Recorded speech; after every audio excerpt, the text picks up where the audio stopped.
Liberal democracy is the setup that guarantees a fair chance for all to take part in the decisions that affect them.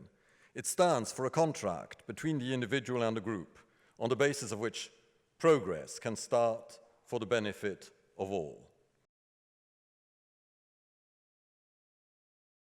To continue the case for side opposition, I call on Ambassador Georges Friden.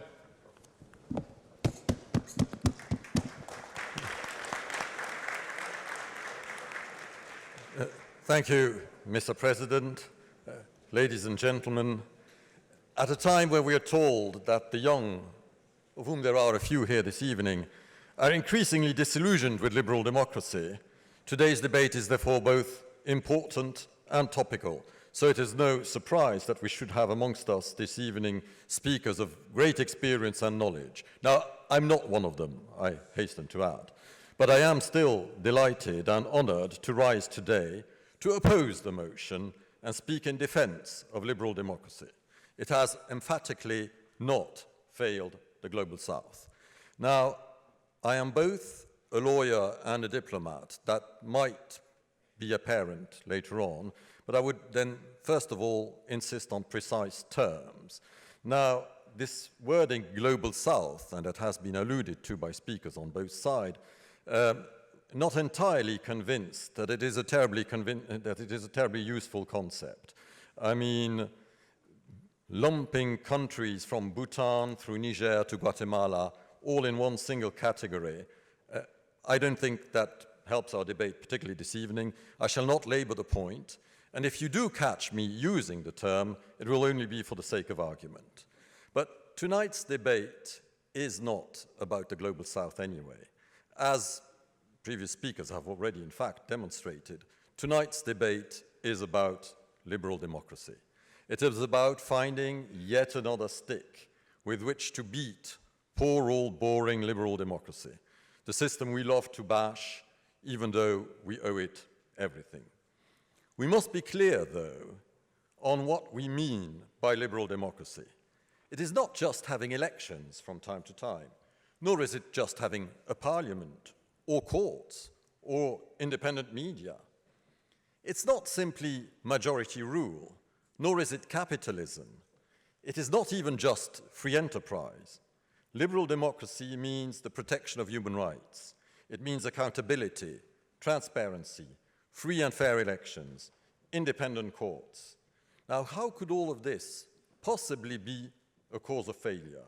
Surely these are good things regardless of whether you're in the south, the north, the east, or the west, for that matter.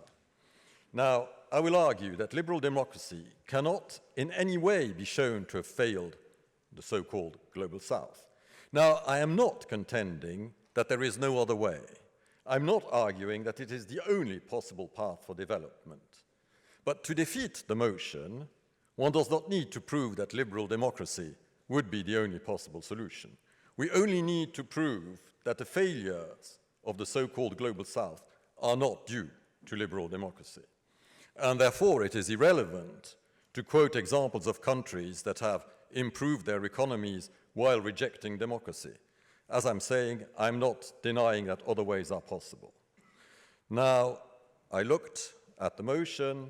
It is a finely crafted statement, and as all finely crafted statements, of course, it can be read in various ways. Now, the first possible reading of the motion would be to say that liberal democracy has actually caused the failures experienced by the so-called Global South. But do we seriously want to say that countries have failed because of human rights? Because of transparency and accountability? That is what the motion could be read as implying. And it is quite possible that in some countries we see accountability, transparency, prioritized to such a degree as to hamper decision-making. It is also quite possible that in some countries the balance between individual rights and the general interest has been skewed excessively towards the former. Some countries do come to mind, some countries paralyzed in their decision-making, but none of them is in the Global South. I would even say that it is striking how little the Global South has given liberal democracy a go.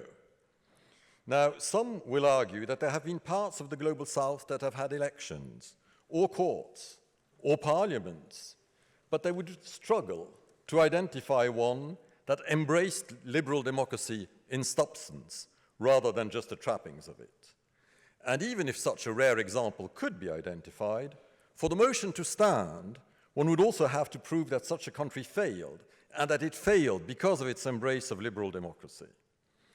Now, some countries, as I said, have adopted certain elements of liberal democracy, in particular, the economic freedoms that come with it, and cases have been quoted by the previous speakers. And the results, yes, the results have occasionally been mixed, but those countries did not adopt liberal democracy, only certain aspects of it. And in the long run, you need the whole package. So the motion is deprived of any empirical foundation. And my contention is that, in reality, the failures afflicting parts of the so-called Global South are caused by a lack of liberal democracy rather than an excess of it. Now, is this at all surprising? Why would anyone invest in a country where property rights enjoy no protection, where one can be subjected to arbitrary decision without any means of redress, where one's legal position is always insecure? Nothing can be built without legal certainty. An issue, by the way, that is not just relevant to the South. Now, the motion can, of course, be understood in different ways as well. And in particular, maybe the authors want to argue that liberal democracy is somehow inherently unsuited to the Global South, and therefore doomed to fail the Global South. The system that underpinned the success of the Global North would, as it were, be nefarious for the Global South. The system would not travel well, apparently. Now, as I've already explained, there's little empirical evidence for this contention, as there are few, if any, examples of liberal democracy being tried in the Global South for any length of time and leading to failure. But of course, there are theoretical arguments to be examined as well. It is often being claimed that the Global South faces challenges that liberal democracy would be somehow powerless to solve. Post-colonial traumas, and they've been alluded to repeatedly by the previous speakers, climate change, inequalities, the list is long and daunting. But this is tackling the problem the wrong way round. Indeed, such challenges often prevent the emergence of precisely the system that could gradually overcome them. Because of such challenges, the path towards liberal democracy tends to be blocked, and the Global South ends up being deprived of a way forward. And there has always been, in democracies, an unhealthy fascination with the way dictatorships are believed to get things done. There has always been a fashion, a tendency, a strange psychological illness, really, to contrast the perceived efficiency of a dictatorship with the trials and tribulations of democratic decision-making. A leader decides, and nothing can stand in their way. No squabbling, no special interests. It's marvelous, until it isn't, until we don't agree anymore. And by then, good luck trying to get rid of them. So I have to strongly reject the view, implicit in the motion, that liberal democracy is some sort of nice to have, a luxury reserved for the North and of no use to the South, even detrimental to it. Liberal democracy is the setup that guarantees a fair chance for all to take part in the decisions that affect them.